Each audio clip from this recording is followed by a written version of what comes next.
Así como hoy estoy dispuesto a dejarme moler por Colombia y a dar toda mi vida, ahí también estaba dispuesto a hacer lo que fuera necesario por encontrar a Diana. Ni tiro fijo, ni el cura le dijeron busque por donde Pablo. No. Nunca. Y papá de un niño que Así iba a es. cumplir 5 años a los 2 días aquí. Que era Miguel. Durante 4 meses me preguntó, ¿y mi mamá cuándo viene? A mí me dijeron a las 4 de la mañana después de la operación, las horas están contadas. Yo nunca quise creer eso y dije, no, Miguel no se va a morir. El presidente Uribe me dice a mí por la mañana que va a proponer que la familia de Miguel nombre un quinto precandidato en el espacio que él tenía. Tiene que ser dos. Diálogos con Andrés. Hola, nos volvemos a reencontrar en Diálogos con Andrés y llegamos al 71. Y en verdad, lo digo con nobleza y con aprecio, quería tener esta entrevista. No va a ser fácil, porque va a ser una entrevista que va a partir desde el corazón, desde lo emocional. Hoy estamos con don Miguel Uribe Londoño, el padre de Miguel Uribe Turbay, y que hoy es precandidato a la presidencia por el Centro Democrático. Don Miguel, bienvenido a Diálogos con Andrés. ¿Cómo está? Querido Andrés, bien, gracias. Estoy bien porque estoy muy contento de estar aquí. Dios lo bendiga. Por tu invitación. Amén. Te doy las gracias por todo lo que hiciste por Miguel, cómo lo apoyaste, cómo oraste, cómo estuviste pendiente. Las veces que nos visitaste en la clínica, cómo estuviste pendiente hasta el final, hasta el día pues que infortunado que lo tuvimos que enterrar. Muy duro. No se me olvidará nunca, muy duro. Muy duro el momento y creo que emocionalmente la gente no entiende si uno lo vive externamente, cómo lo viven ustedes internamente, además porque no es la primera experiencia. Y le hago esa pregunta. Un momento, el de su esposa, doña Diana, cuando el tema del narcotráfico estaba disparado en Colombia, y ahora el tema de su hijo Miguel. Esos dos momentos, ¿cómo los define? He sido víctima de la violencia más terrible del terror colombiano. Creo que no hay una persona que haya vivido lo que he tenido que vivir yo, que me ha dado pues una gran experiencia en este problema que tenemos. Hace 34 años, Diana Turbay, mi esposa, la mamá de Miguel, periodista, la hija del presidente Turbay Ayala, fue secuestrada por Pablo Escobar, quien después la mató 4 meses y medio más tarde, para cobrarle al presidente Turbay la firma del tratado de extradición con los Estados Unidos, porque él, Ese era el corazón del tema. sí, en su presidencia había sido implacable con los traficantes, con los delincuentes. Los entregó todos en la cárcel. Después, infortunadamente, los soltaron. Pero me dicen que ella fue engañada para llegar a Antioquia e ir al área metropolitana norte. ¿Eso es cierto? Sí, Pablo Escobar la engañó. O quien le recomendó a Pablo Escobar hacer lo que hizo, el montaje que hizo. Porque ella fue artífice del proceso con el M-19, el proceso de paz con el M-19, conjuntamente conmigo. Que fue antes de. En febrero de 1989 a nuestra casa llegó un abogado de Cali que traía un mensaje para Diana. Carlos Pizarro quiere reunirse con usted, quiere hablar de iniciar un proceso de paz con el gobierno. El padre de la senadora María José Pizarro. Sí, Muy así bien. es. Para ese momento el comandante del M-19. Así es. Muy bien. Y Diana va y se reúne con él en Corinto, Cauca. Y pasa el tiempo bueno, de ahí hablar con el presidente Barco, con el presidente Turbay, con el ministro de Defensa, y aceptaron que se hiciera el proceso, que se iniciara el diálogo, y eso terminó en el proceso de paz del M-19. Y en el acuerdo. Y en el acuerdo que se Muy hizo. bien. Que además es irónico para lo que estamos viviendo ahora. ¿no? Totalmente irónico. Porque fue ella la que más lo movió. Entonces, O sea que ella fue el mecanismo, el puente. sí, el puente para el vehículo. Sí, para iniciar. Para el acuerdo de paz del M-19 que hoy los tiene prácticamente 40 años después en el gobierno y en el Congreso. Así fue, Muy así bien. fue. Muy bien. Y entonces, como ella seguía buscando la paz, es que cuando estuvimos en la presidencia, que yo fui secretario de Económico del presidente Turbay y estuve con ella, ¿Usted conoció a Diana ahí? yo conocí a Diana ahí. ¿Y esa relación empezó rápido? ¿Esa relación No, empezó. se merodeó? Se esperó, sí. Sí, ya, ok. Por ahí en 1981. Ok, Ya faltando un año y algo para terminar el gobierno. ok. Y ella vivía pendiente y tenía mucho dominio de todo el problema de orden público. era un tema que le gustaba mucho y ella quería que Colombia hiciera la paz con todos los grupos guerrilleros. Le apasionaba eso. Entonces, en la primera semana de junio de 1990, ya elegido César Gaviria una semana atrás, la abordó alguien que vino y le dijo que la invitaba a una entrevista con el cura Pérez, entrevista que era prácticamente imposible de conseguir. El cura Pérez no se reunía con nadie, no le gustaba hablar con nadie, excepcionalmente, pero muy excepcionalmente salía de pronto la entrevista con un español. Él era español, Sí, con señor. un periodista español. Así es.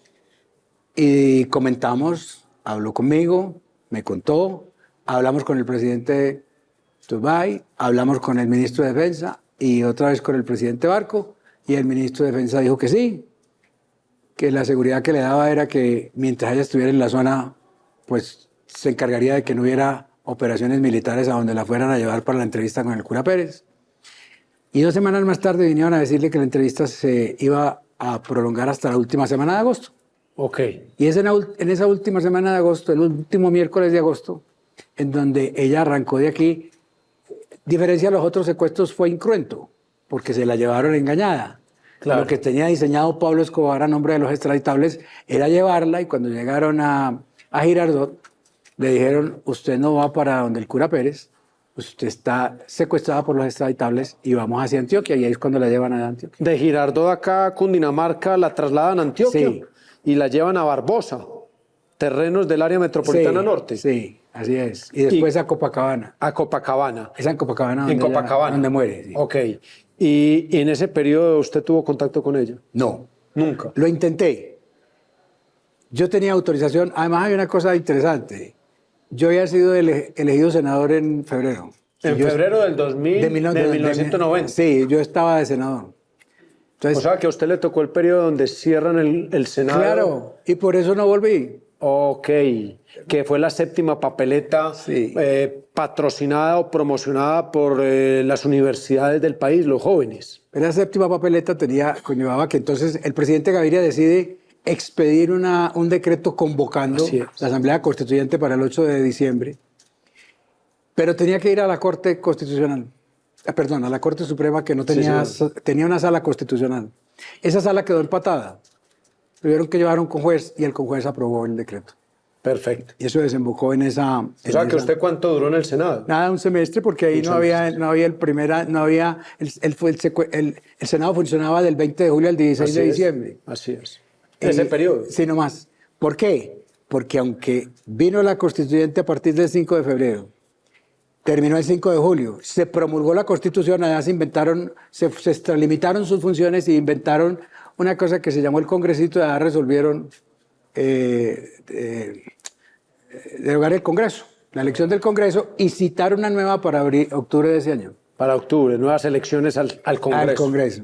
Entonces, entre julio y octubre hay 4 meses, y resulta que en la nueva Constitución, para esa época los congresistas podíamos tener otras actividades y otros empleos. Hoy no. No. Así es. Y crearon una inhabilidad que me cobijó a mí. El representante legal de una entidad pública o privada que administre tributos públicos o contribuciones para fiscales no podrá ser elegido congresista si no se retira 6 meses antes. ¿Y usted estaba en ese paquete? Yo era el gerente de Fede Cacao, el presidente de Fede Cacao era el representante legal del Fondo Nacional del Cacao que administraba la cuota para fiscal, la cuota de fomento cacaotero. ¿Le dolió no volver al Senado? Pues yo sí tenía ganas, pero después sí seguí haciendo mi trabajo y ya no volví a pensar en eso. Y en ese periodo, entonces, cuando ocurre lo de la constituyente, Diana viaja. Entonces yo empiezo a buscar a Diana. El presidente Gaviria me autoriza a mí para buscarla por donde yo quiera, porque mucha gente se presentaba a decir que tenía conexión con Pablo Escobar. Bueno, lo que pasa es que lo de Pablo Escobar, antes de llegar allá, eso no se supo sino casi 2 meses después.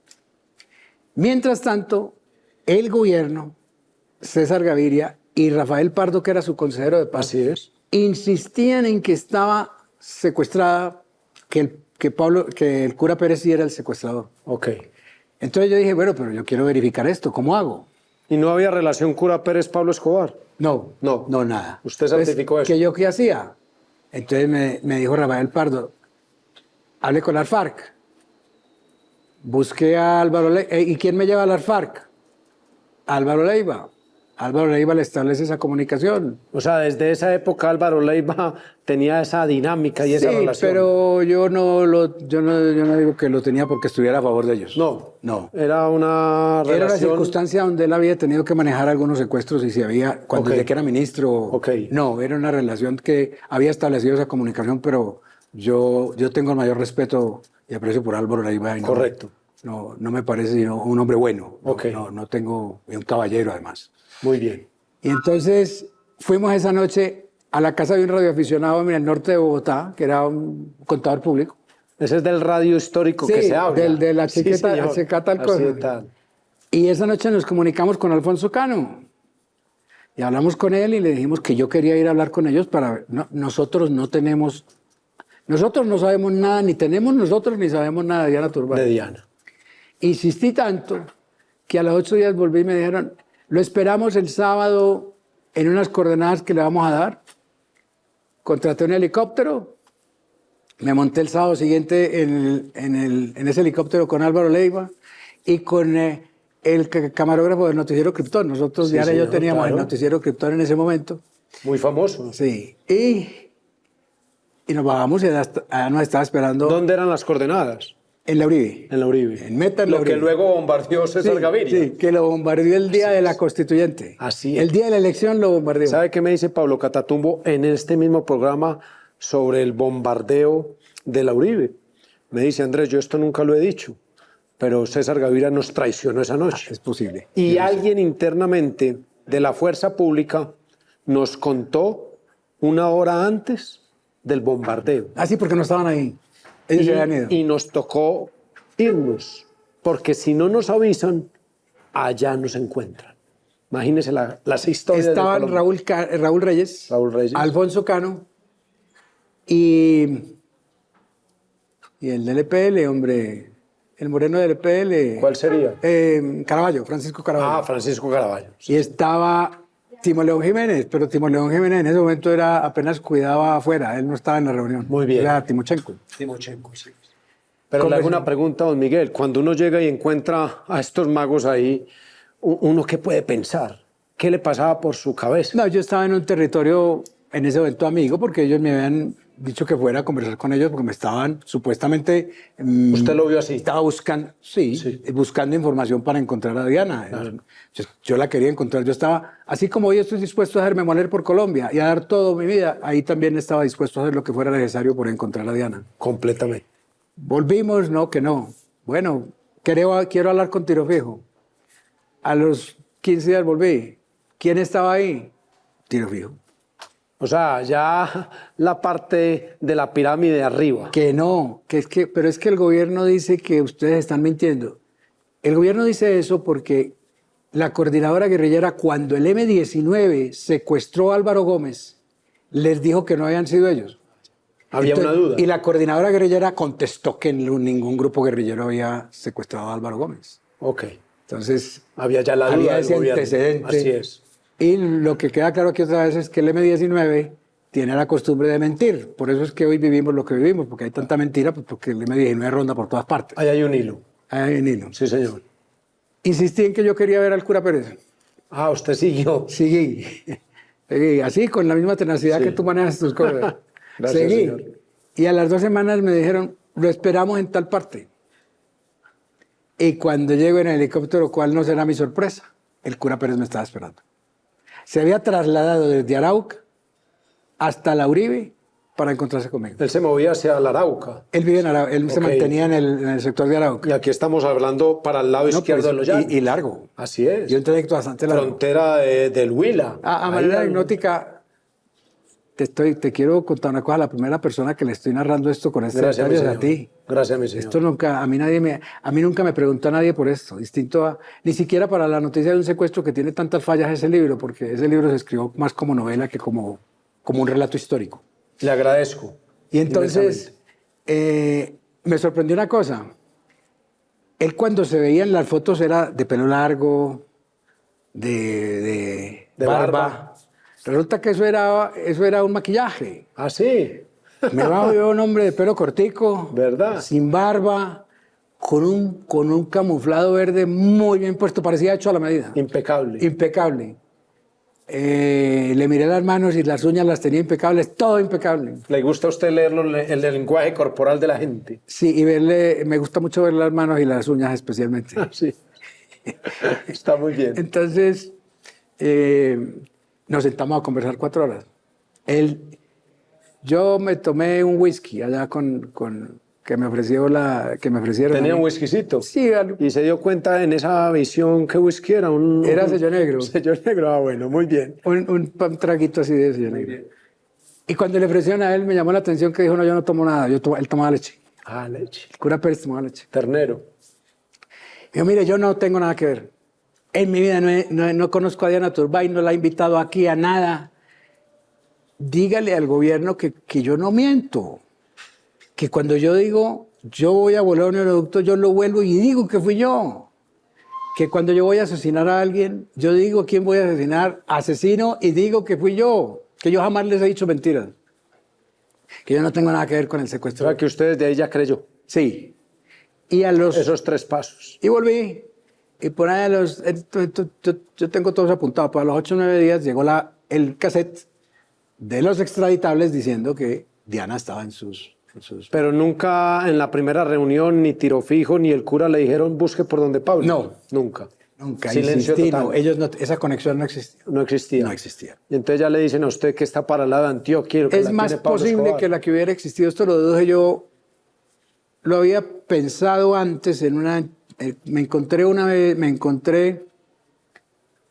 a los 4 días de secuestrada Diana, me encontré un personaje muy importante del M-19 que me dijo, ¿y cómo le va a Diana en el viaje? ¿O cómo va? Y ese viaje no lo conocíamos, sino el presidente Turbay, el presidente Barco, el ministro de Defensa y yo, nadie más. Me llamó mucho la atención. Claro, claro. El sentido. Y conecté como la persona que diseñó ese secuestro tenía que conocer muy bien a Diana.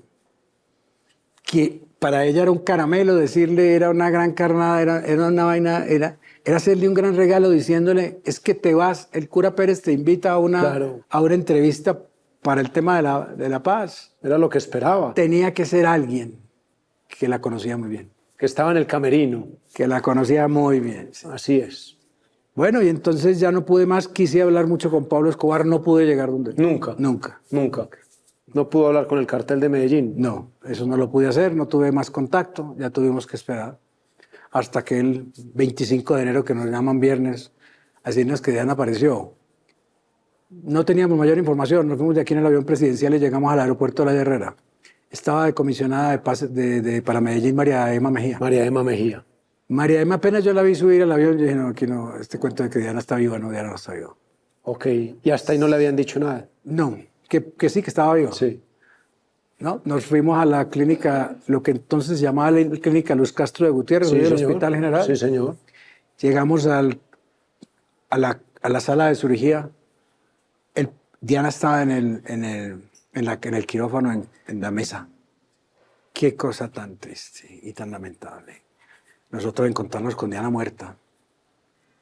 La habían tratado de revivir. Y vivir aquí yo a Julio César Turbay al lado izquierdo mío, papá. Y aquí a Nidia a la derecha y yo en la cabecera. Eso no es indescriptible. Eso yo no lo puedo describir. Lo que fue ese dolor tan enorme. El de los padres, que es el que yo tengo hoy. Porque en ese momento Claro, yo tenía... usted era el rol de esposo. El de esposo y papá de un niño que Así iba a es. cumplir 5 años a los 2 días aquí. Que era Miguel. Durante 4 meses me preguntó, ¿y mi mamá cuándo viene? Y tuve que decirle al amanecer de ese día, cuando volvimos de Medellín con el cadáver a la medianoche, tu mamá se murió. Yo nunca le dije que la habían matado. Me acompañas al entierro, se fue conmigo y estuvo al lado mío ese niño de 5 años con el cadáver, el ataúd abierto. Él vio a la mamá, él tocó a la mamá. Eso fue lo que me tocó vivir hace 34 años. Y ahora, 34 años después, ese niño que se convirtió en lo que fue, lo que tú conoces, ejemplar, un hijo ejemplar, un esposo cariñoso, Muy un buen gran senador, padre, buena persona. un gran ser humano, lo escogen para asesinarlo por sus ideas, porque no querían que él fuera presidente.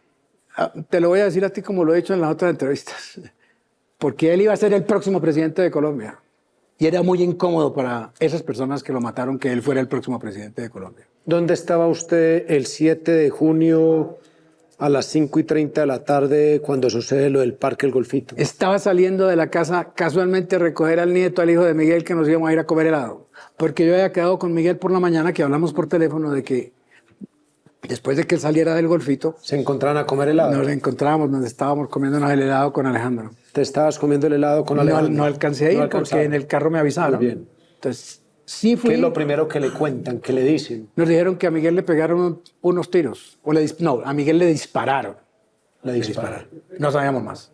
¿Y usted No tuvimos más información. inmediatamente despierta esa memoria suya o usted reacciona tranquilo? Es y que dice, reaccioné "Esperemos"? pensando, pues yo quiero saber qué le pasó, porque desde el principio y hasta el final Miguel va a vivir. O sea, bien, le dispararon, pero está vivo.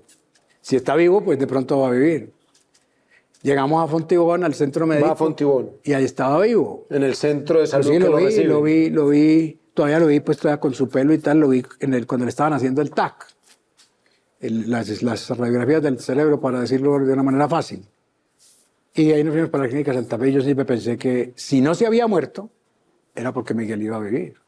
Lógicamente, esa es la esperanza. Y al amanecer del día domingo nos dijeron, a mí me dijeron a las 4 de la mañana después de la operación, las horas están contadas. Yo nunca quise creer eso y dije, no, Miguel no se va a morir.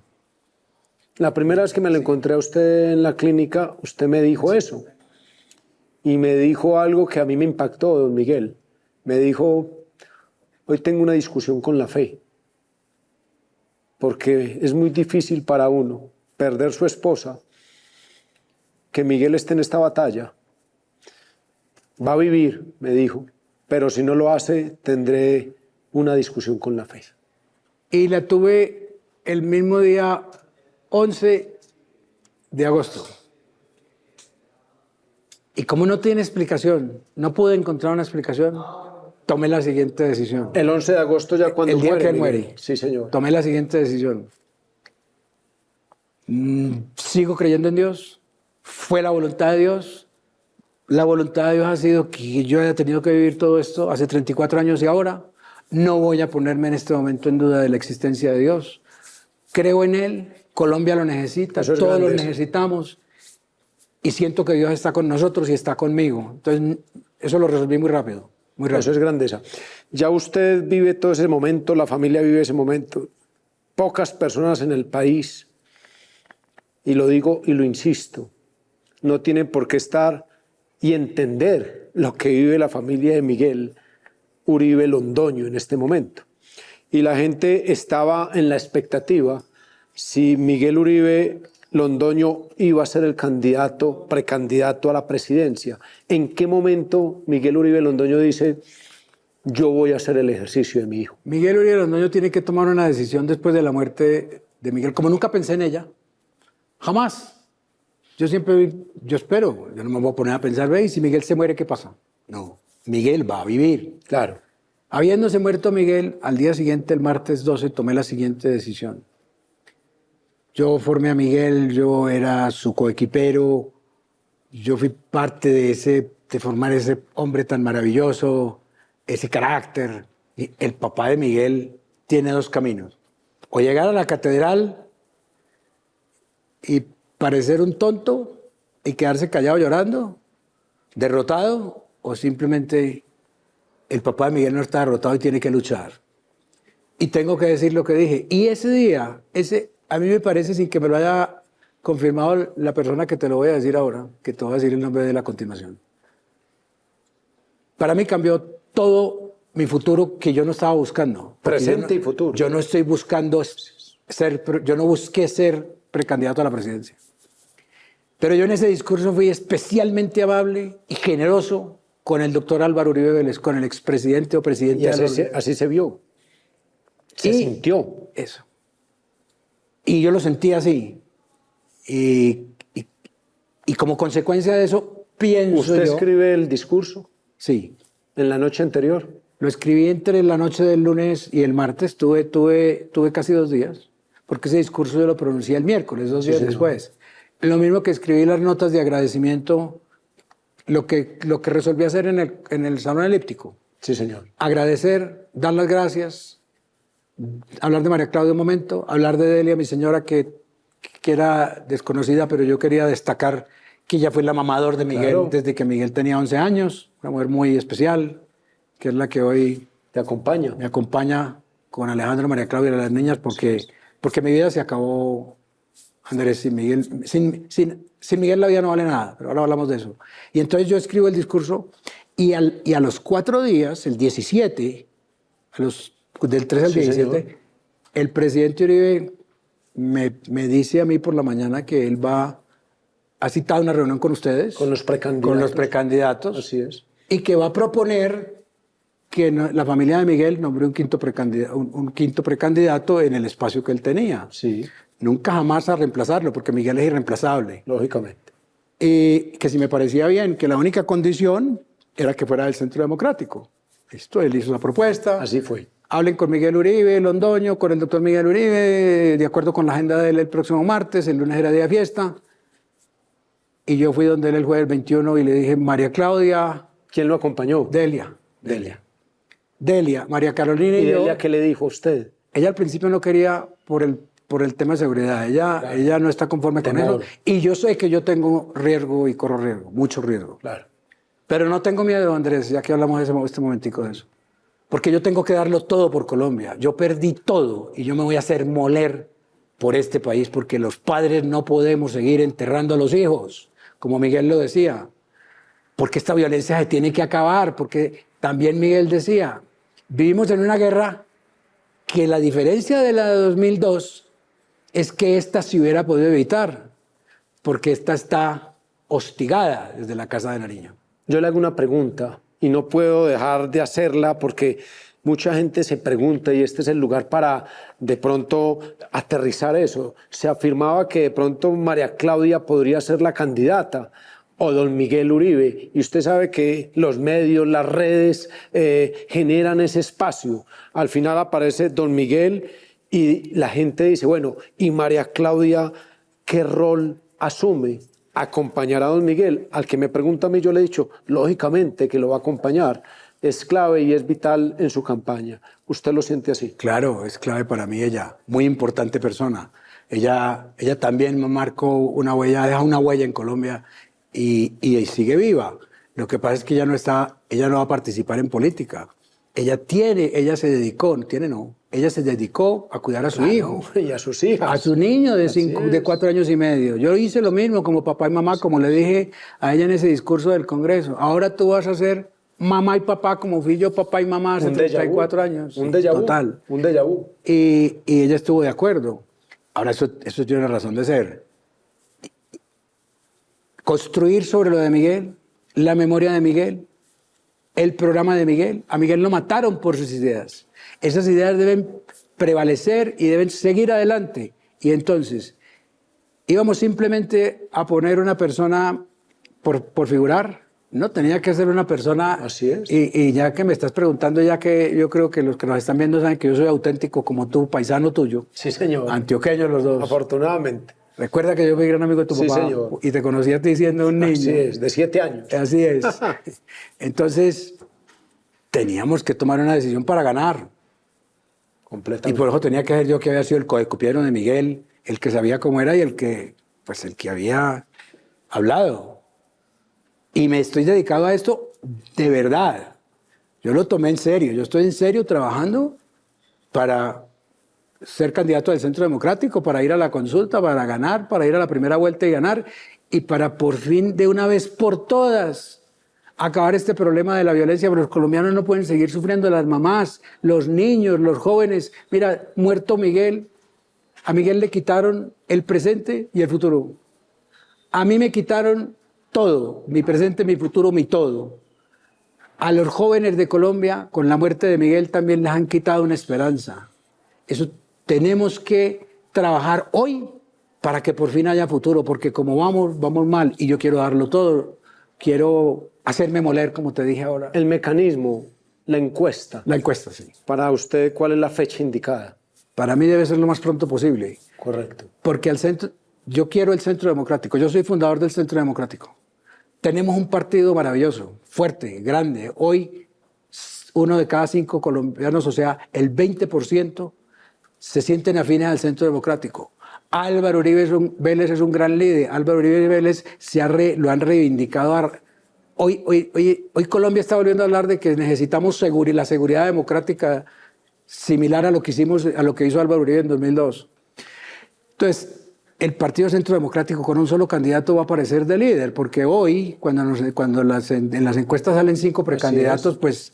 Es de sentido común. Y ponen los 5 del Centro Democrático con uno de aquí, con uno de aquí, con uno de aquí. Totalmente. Entonces, inmediatamente aparezca el candidato único, subimos en las encuestas y nos ponemos en el lote de favoritos. Inmediatamente. Si es que no es en el primer lugar. Así es. Entonces, el Centro Democrático no debe permitir que esto pase más, sino tomar una decisión y decir, voy a elegir ese candidato para la consulta de marzo lo más rápido posible. Inmediatamente aparezca el candidato único, aparece la encuesta con 2 dígitos del Centro Democrático. Sí. Así es. Y con una ventaja enorme sobre el segundo. Usted tiene a su espalda la Casa de Nariño. Allí está el presidente Gustavo Petro. Usted le pidió a nombre de su familia que no asistiera a las honras fúnebres y que no asistiera a la iglesia. La decisión, ¿usted cree que era la indicada? No le pedimos.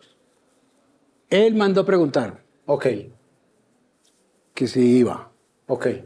Y María Claudia y yo le mandamos decir que no queríamos la presencia. ¿No estaban cómodos? Pero que vamos a estar cómodos con un hombre que es el responsable político de la muerte de Miguel. Yo pienso igual. Es que él hostigó a Miguel. Así es. Él lo señaló para que lo mataran. Así es. No estoy diciendo lejos de mí que él sea el autor intelectual, no, ni mucho menos. Pero cuando no escribió un trino, que lo escribió el 5 de junio. Pero agitó. 5 de junio, Así es. 2 días antes.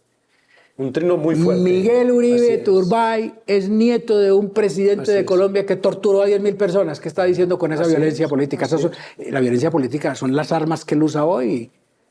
Dejó las de metal en las selvas, si es que alguna vez las tuvo, porque yo creo que ni capaz era de empuñar un arma, con lo cobarde que es. Y ahora la violencia verbal. Y otro era genérico, pero a Miguel se lo puso más directo a él, con los senadores que iban a votar no a la consulta.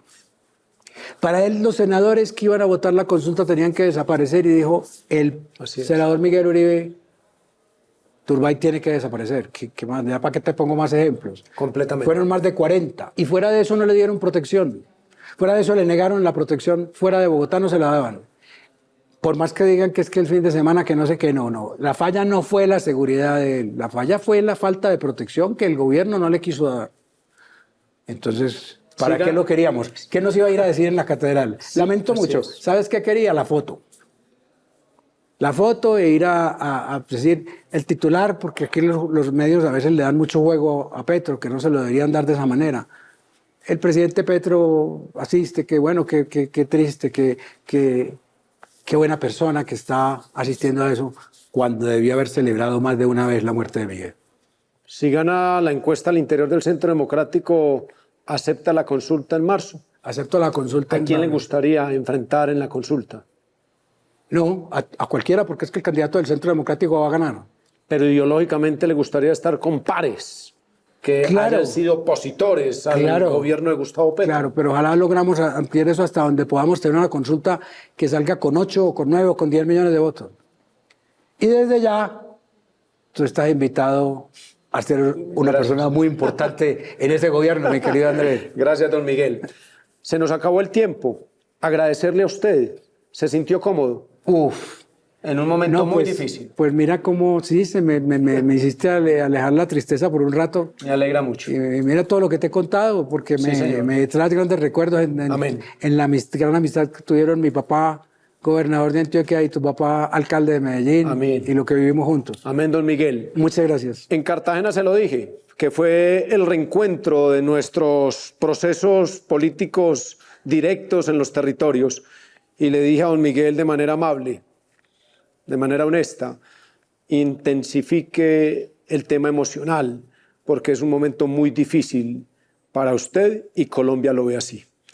Tuvimos a don Miguel Uribe Londoño, le deseamos la mejor de las suertes como compañero en las precandidaturas del Centro Democrático y que le vaya muy bien. Nos volvemos a reencontrar en Diálogos con Andrés. Llegamos al 71. Un abrazo grande. Se les quiere mucho. Chao.